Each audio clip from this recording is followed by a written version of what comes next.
say holidaymakers making their way back, but of course the African National Congress is descending on Durban. So that's why I was interested in that, because we'll be there as Morning Live as well. But getting back to the matric results now, at midnight, thousands of hopeful matriculants who sat for the National Senior Certificate exam received their results for 2018. And we had a number of passes, and of course it came out that Gauteng province was the best performing province. And earlier in the week, yesterday in fact, we were announcing the Independent Examination Board, and they released their results on Thursday morning with a 98.92% pass rate. And according to the IEB, the 2018 pass rate increased by from the 2017 one to 98.76. But I'm joined now by someone who must be very proud, and that is the MEC of Education in Gauteng, Mr. Panyaza Lesufi. Welcome. Good morning, Sakin. You can't stop smiling. It's difficult to stop smiling. But to be quite frank, that's the beginning of the hard work, to be quite frank. Our education system is still far behind. We are putting up the building blocks nicely, and I'm hopeful that we're going to get the results that we want.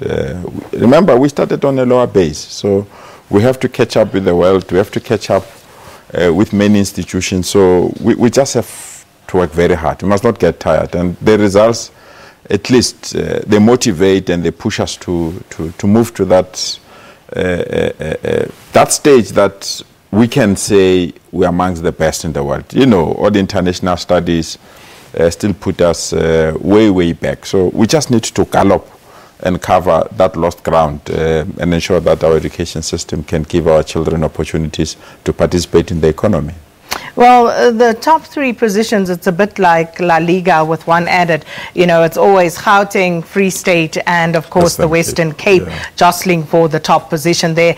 Marginally pipped the Free State there, but all the same, you did end up the top performing province. But are you satisfied as the MEC with the overall rate of passes? To be quite frank, I am. I mean, if you check the numbers that we're bringing as Gauteng, we had almost 94,000 learners. Free State had almost 27,000 learners. So we are bringing lots and lots and lots of young people to write this examination. So we're quite excited. But check the quality pass. To be quite frank, these results are a confirmation that township education has turned the corner. If you check the performance of township schools, if you check the performance of districts that are coming from these township areas, you can see that our investment in township education has yielded the necessary dividends, because that's what we needed to fix. And you know, this side of having taxis and buses leaving townships every morning, learners running somewhere to get quality education, we can now see those taxis and buses turning back to the township, because majority of our township schools are doing exactly what you'll get in urban school. I mean, there is a school in the West End. It's a poverty area called Raymond Mhlaba. They've got 100% pass rate. So which simply means that there's no single learner that has failed. There's a school in Tembisa called Gianni. They've got 98% pass rate. There's a school in Sidibeng.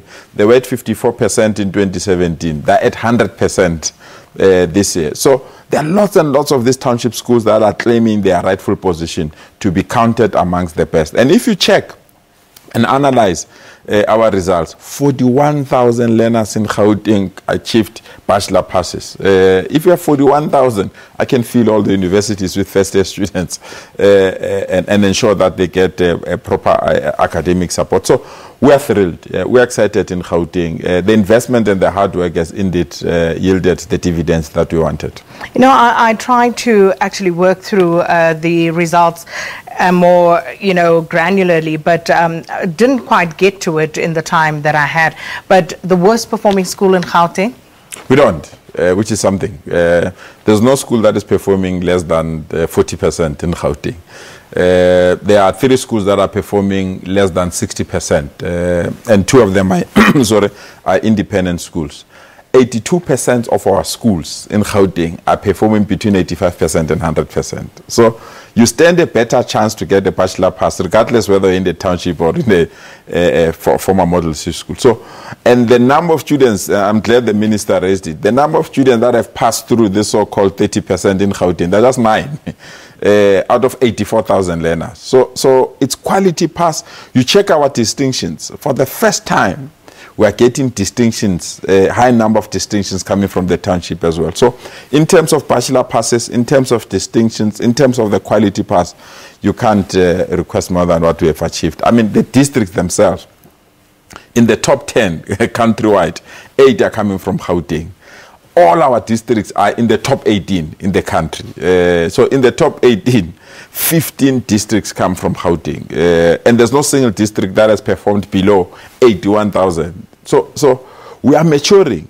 But I'm still not happy, to be quite frank, because what we need to do is to ensure that we compete with the best. And the best is what? It's our IEB. The best is what? It's your SADC countries. The best is what?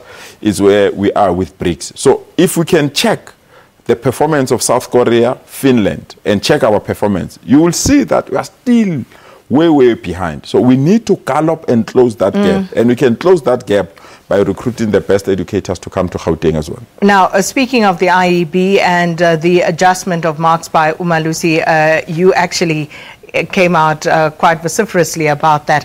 Let's talk about that for a moment, and because you are very active on social media and you do tend to invoke the ire of many people on that platform as well. South Africans are scared of debating. So let's debate, let's discuss it.